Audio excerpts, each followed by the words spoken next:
মাসিক বেতন পাবেন বাংলাদেশি ৩ লাখ টাকা, সাথে থাকা খাওয়ার সুব্যবস্থা। প্রতি মাসে আপনি যা ইনকাম করবেন তার সবই আপনার থাকবে। মূলত ওইখানে স্থানীয় বড়লোক পরিবারগুলোতে ডিভোর্সি নারীদের সেবা যত্ন করার জন্য একটি চাকরি রয়েছে, যেটি ভিডিও শেষে বলে দেব কিভাবে চাকরিটি আপনারা করতে পারবেন। যারা থাইল্যান্ড গিয়ে নিজের পছন্দ মতো জীবনসঙ্গী ও নিজের ভাগ্যকে পরিবর্তন করতে চান, শুধু তারাই ভিডিওটি সম্পূর্ণ দেখবেন। আশা করি আপনাদের উপকারে আসবে। ওই দেশে গেলে আপনার 1 টাকাও খরচ করতে হবে না। হ্যাঁ দর্শক, এমন একটি বিজ্ঞাপন ছড়িয়ে পড়েছে বিশ্বজুড়ে। বিশেষ করে ইয়াং জেনারেশনের বেকার ছেলেদের জন্য এই অফারটি চলছে। দেশটির নাম হল থাইল্যান্ড। শুধু ইয়াং নয়, সকল বয়সী পুরুষদের জন্য চাকরিটি প্রযোজ্য। অনেকের স্বপ্নের শহর থাইল্যান্ড।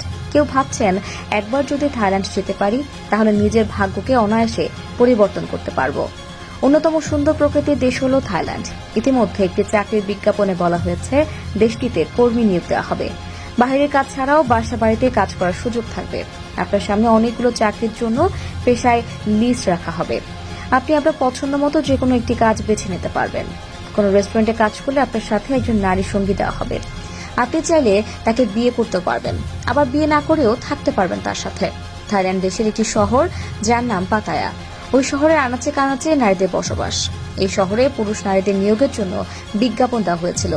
রাত নামলেই দেখা যায় রাস্তার ধারে সুন্দরী নারীদের হইচই। তারা প্রকৃতভাবে নিজেদের জীবন সঙ্গী খুঁজতে তাদের সকলের পছন্দ ভিনদেশী কোনো পুরুষ। পাতায়া শহরকে এক কথায় পাপের শহর বলা হয়। এখানে নারীদের অধিক বসবাস। ওখানে পুরুষদের খাটানো হয় শুধু নারীদের সেবায়। থাইল্যান্ডের সমাজে টাকার জন্য যৌনতা নতুন কিছু নয়। ১৬৮০ সাল থেকে প্রত্যেকটি পতিতালয় সেখানে বৈধ। প্রত্যেকটি রাস্তার মোড়ে এক একটি নাইট ক্লাব থাকে। এখানে শতকরা ৯০% মেয়েরা এই যৌন পেশায় আছেন। থাইল্যান্ডের পাতায়া ও ব্যাংকক এমন একটি শহর যেখান থেকে আপনি কখনোই নিষ্পাপ হয়ে ফিরে আসতে পারবেন না। আপনাকে একটি কাজের কথা বলে আপনাকে দিয়ে ওইখানকার নারীরা যৌনতায় লিপ্ত করাবে। এখানে আসলে কোনো না কোনো লালসা আপনাকে টানবেই, হয়তো নারী নয়তো মদ। তাছাড়া রয়েছে সর্বশ্রেষ্ঠ জুয়া ক্যাসিনো। সবকিছু বাদ দিলেও এখানকার নারীর লালসা আপনাকে কখনোই ছাড়বে না। এমনকি রাস্তা দিয়ে রাতের বেলা আপনি যখন হেঁটে যাবেন, রাস্তার পাশে দেখতে পাবেন মেয়েরা দাঁড়িয়ে আছে। একটু পাশে গেলে আপনাকে নিয়ে তারা টানাটানি শুরু করে দেবে। এক কথায় বলা চলে, এই শহর রাতের বেলায় ঘুমায় না। যত রাত গভীর হয় তত নারীরা মেতে ওঠে যৌনতায়। বিশেষ করে ওইখানকার যে সকল চাকরির অফার থাকবে, সবকিছু থাকবে আপনাকে ফাঁদে ফেলানোর ষড়যন্ত্র। ইদানিং যে চাকরি ও জীবনসঙ্গিনীর বিজ্ঞাপন দেওয়া হয়েছিল তার কোনো সত্যতা প্রমাণিত হয়নি, কারণ ওই দেশের নারীরা যৌনতার সবসময় লিপ্ত থাকে।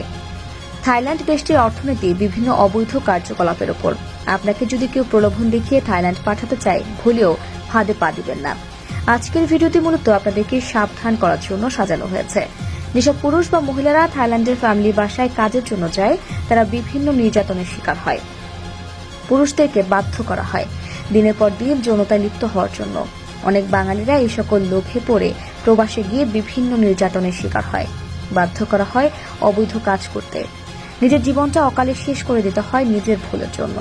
তাই সকলের কাছে অনুরোধ থাকবে, ভিডিওটি শেয়ার করে সকলকে সাবধান করে দিন। যে কোনো দেশের জন্য এই ধরনের বিজ্ঞাপন দেখলে যেন সত্যতা না করে পা না বাড়ায়। দর্শক, আজ এ পর্যন্তই।